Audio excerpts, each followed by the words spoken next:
এবার new jersey Swaminarayan Akshardham temple, ঠাকুরটা কি দেখবে তোমরা? এই হলো শ্রীভূমির এবছরের ঠাকুর। ঠাকুরটাকে অলরেডি বের করে দেওয়া হয়েছে, এই রাস্তার উপরে এখন ঠাকুর রয়েছে। আর এখন প্যান্ডেলের পথে মা রওনা দেবেন। মা এবার টোটাল এরকম সাদা রঙের বর্ণে সেজে উঠেছেন। মায়ের কপালটা কিন্তু ভীষণ সুন্দর লাগছে। আর এবার যেন আগের বছরের থেকে আরো শ্রীভূমি নিজেকেই টেক্কা দিল। তার কারণটা আমি বলি তোমাদেরকে। তার কারণ হচ্ছে এই প্রতিমাটা যখন লাইট পড়বে তখন আরো বেশি ভালো লাগবে। আর আমার সব থেকে বেশি ভালো লাগছে এখানে সিংহ বিশাল বড় আর ভীষণ সুন্দর। টোটাল এই প্রতিমা শ্রীভূমির প্রতিমা।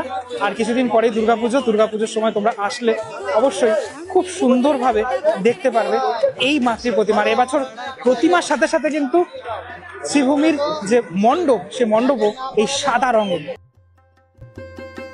बहुत ही बेहतरीन यहाँ पे दुर्गा पूजा पंडाल बनाया गया है। इस दुर्गा पूजा पंडाल को घूमने के लिए आप लोग अपने परिवार और दोस्तों के साथ आते हो कि नहीं, कमेंट के माध्यम से हमें ज़रूर बताइएगा। आई होप आपको वीडियो अच्छा लगा होगा। वीडियो को अपने दोस्तों और परिवार में ज़रूर शेयर कीजिएगा। Drop a comment. जय माता दी। Thanks for watching.